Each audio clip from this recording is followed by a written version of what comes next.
Welcome बच्चों, R K online Hindi classes में आपका एक बार फिर से स्वागत है। हम पिछली 2 कक्षाओं में काल का चैप्टर कर रहे थे। काल के चैप्टर में हमने काल की परिभाषा, कितने प्रकार में बांटा गया है, उन प्रकारों को भी कितने भेदों में बांटा गया है, वो सारी बात हमने की थी। हम भूतकाल कर चुके हैं, भूतकाल के 6 प्रकार हमने किए थे। फिर आगे हम चले थे वर्तमान काल के तरफ। वर्तमान काल के 4 प्रकार मैंने आपको बताए थे, जिसमें से 3 हमने कर लिए थे। आज जो उसका एक लास्ट जो प्रकार रह गया है, उसको करते हुए हम भविष्य काल की तरफ चलेंगे। हमने लास्ट में क्लास में जो वर्तमान काल का जो सबसे जो लास्ट प्रकार था, वो हमने कौन सा किया था? वो था संदिग्ध वर्तमान काल। संदिग्ध का मतलब ही होता है संदेह प्रकट करना, लेकिन काल कौन सा चल रहा है हमारा? वर्तमान काल। अब वर्तमान समय में किसी कार्य के होने में जहां संदेह प्रकट होगा कि वो होगा या नहीं होगा, तो वो कौन सा कहलाएगा? वो कहलाएगा हमारा संदिग्ध वर्तमान काल। आगे चलते हैं संभाव्य। संभाव्य का मतलब होता है संभावना। तो जहां वर्तमान काल में किसी कार्य के होने की संभावना जहां प्रकट होगी, वो कौन सा काल कहलाएगा? संभाव्य वर्तमान काल कहलाएगा। कैसे? जहां क्रिया के जिस रूप से क्रिया के वर्तमान समय में संपन्न होने की संभावना प्रकट होती है, वह संभाव्य वर्तमान काल कहलाता है। एग्जाम्पल के द्वारा समझते हैं इसको। वह स्वस्थ होता लगता है। लगता है वर्तमान काल है, लेकिन लगना एक संभावना को व्यक्त कर रहा है। ठीक है, तो जैसे किसी व्यक्ति को देख करके आपको लगता है कि वो स्वस्थ होता सा प्रतीत हो रहा है, तो वह संभावना व्यक्त हो रही है। तो ये कौन सा काल हो गया? संभाव्य वर्तमान काल हुआ। फिर आ जाता है राम आ जाता है, तो यह काम हो जाना चाहिए। राम के आने पर उस कार्य के हो जाने की संभावना यहाँ प्रकट हो रही है। देखिए ध्यान से, राम आ जाता है तो यह काम हो जाना चाहिए। तो राम के आने पे उस कार्य के हो जाने की यहाँ पे संभावना प्रकट हो रही है, इसलिए ये संभाव्य वर्तमान काल कहलाएगा।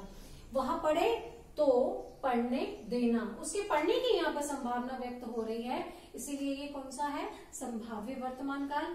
मैं शायद पढ़कर सो जाऊं, तो पढ़कर सोने की संभावना यहाँ पे बताई जा रही है। शायद से क्या लग रहा है? संभावना व्यक्त हो रही है, तो ये कौन सा काल होगा? संभाव्य वर्तमान काल होगा। तो वर्तमान काल आपका यहाँ फिनिश हो जाता है। उसके बाद में हम चलते हैं तीसरे प्रकार की तरफ, भविष्य काल। भविष्य काल को भी 4 प्रकार में बांटा गया है। कई किताबें आपके 2 प्रकार दे रही हैं, कोई 4 दे रही हैं, तो हम चारों के प्रकार यहाँ पे लेकर के आए हैं। सामान्य भविष्य काल। भविष्य का मतलब होता है आने वाला समय। तो अब जब कोई क्रिया आने वाले समय में संपन्न होगी, तो वो कौन सा काल कहलाएगा? भविष्य काल कहलाएगा। सबसे पहला है सामान्य भविष्य काल। हमने सामान्य भूतकाल किया था, हमने सामान्य वर्तमान काल किया था, वैसा ही प्रकार यहाँ पर है सामान्य भविष्य काल। क्रिया के जिस रूप से यह ज्ञात हो कि कार्य सामान्यतः आने वाले समय में संपन्न होगा, तो वह भविष्य काल कहलाता है। वह कल मुंबई जाएगा आने वाले समय की बात हो रही है। हमारे विद्यालय जल्दी ही खुल जाएंगे। यहाँ पे जो क्रिया का रूप है वो क्या बता रहा है? कब होगी ये क्रिया? भविष्य काल में होगी। तो यह हो गया आपका पहला प्रकार, सामान्य भविष्य काल। दूसरा हमारा जो प्रकार आता है वह है आपका संभाव्य भविष्य काल। संभाव्य अभी थोड़ी देर पहले हमने किया था संभाव्य वर्तमान काल में। संभाव्य का मतलब होता है संभावना। वर्तमान काल में संभावना थी, तो संभाव्य वर्तमान काल था। हम भविष्य काल की बात कर रहे हैं। अब भविष्य काल में भी किसी कार्य के होने की संभावना व्यक्त होगी, तो वो कहलाएगा आपका संभाव्य भविष्य काल। हो सकता है भारत फिर से विश्व गुरु हो जाए, तो उस स्थिति को सामने वर्तमान स्थिति को देख के क्या लगता है? लगना यहाँ पे क्या है? सपना यहाँ पे क्या है? संभावना को व्यक्त कर रहा है कि हो सकता है कि भारत फिर से विश्व गुरु हो जाए। आने वाले समय में भारत के फिर से विश्व गुरु बनने की संभावना यहाँ पे व्यक्त हो रही है, तो ये कौन सा काल होगा? संभाव्य भविष्य काल। अगला एग्जाम्पल है, लगता है इस बार फसल अच्छी होगी। बहुत वर्षा हो रही है शायद, यानी कि फसल की स्थिति को देख करके यहाँ पे हमने क्या संभावना व्यक्त की है, क्या लिखा है, लगता है। लगता है क्या हो रहा है, संभावना का व्यक्त कर रहा है। और इस बार फसल अच्छी होगी, अब होगी से क्या है, भविष्य की बात हो रही है, और प्लस संभावना भी है, तो कौन सा काल होगा, संभाव्य भविष्य काल। तीसरा जो प्रकार है हेतु हेतुमद, ये नाम आपने पहले भी सुना था।